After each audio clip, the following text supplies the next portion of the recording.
Power on. Enter to Bluetooth. RGB তো সুন্দরী, but sound যদি খারাপ হয় কি লাভ? Let's get started.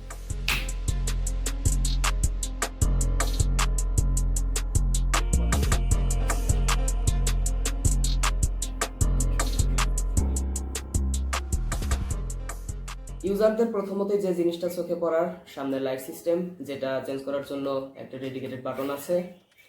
সাউন্ডের জন্য সামনে দুটো ডুয়াল স্পিকার, পিছনে বেসের জন্য একটা প্যাসিভ রেডিয়েটর আছে। দুটো speaker I hope stereo sound provide করতে পারবে। We will see that in our testing. এছাড়া মিউজিক প্লেব্যাক অ্যান্ড ভলিউম কন্ট্রোলের জন্য আই গেস বাটন দেওয়া আছে। We will see that letter. At first we are gonna do some testing. Let's go.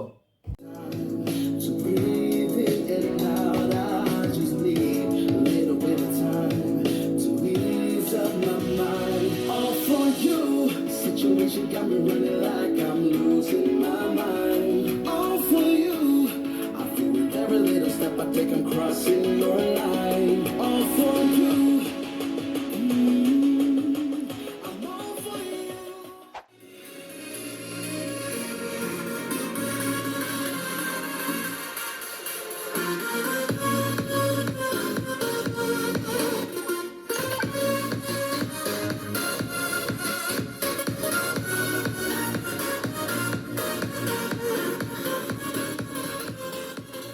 তো music testing এর পর্ব শেষ হলো।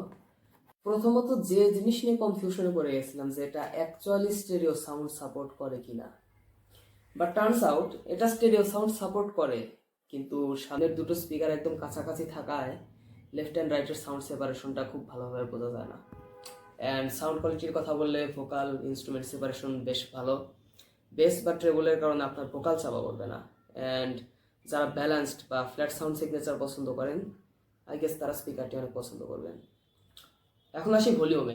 মিডিয়াম সাইজড রুম খুব ভালোভাবে এই স্পিকারটি কভার করতে পারে। অ্যান্ড ডিস্টরশনের কথা বললে একদম ম্যাক্স ভলিউমেও আমরা টেস্টিংয়ের সময় কোনো প্রকার ডিস্টরশন পাইনি।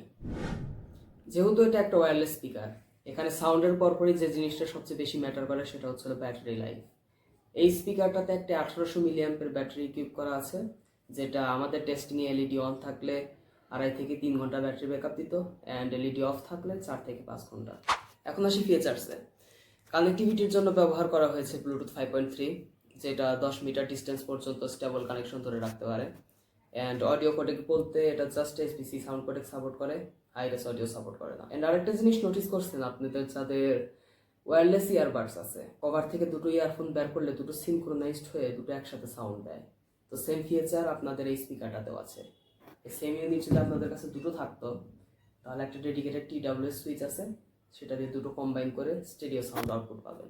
স্পিকারটিতে চার্জিংয়ের জন্য ব্যবহার করা হয়েছে USB Type-C, and USB Type-C পোর্টের পাশে রয়েছে একটা মাইক্রো SD কার্ড স্লট, যেটা ব্যবহার করে আপনি ব্লুটুথের পাশাপাশি জাস্ট মেমোরি কার্ড ইউজ করে গান প্লে করতে পারবেন। অ্যান্ড স্পিকারে মিউজিক প্লেব্যাকের জন্য পাওয়ার বাটনের পাশাপাশি music play pause button, next music and previous music button আছে, বাট কোনো ডেডিকেটেড ভলিউম বাটন নাই। আপনার নেক্সট মিউজিক অথবা প্রিভিয়াস মিউজিকের বাটনটা লং প্রেস করে ভলিউম কন্ট্রোল করতে হয়।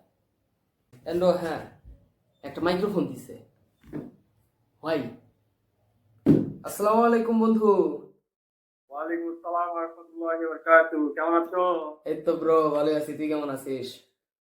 এই তো আলহামদুলিল্লাহ। বলো, হঠাৎ কি মনে করে? না, ভয়েস কোয়ালিটি কিরকম? আমার কথা ক্লিয়ার বোঝা যায়? হ্যাঁ, ফোন কিনছো নাকি নতুন?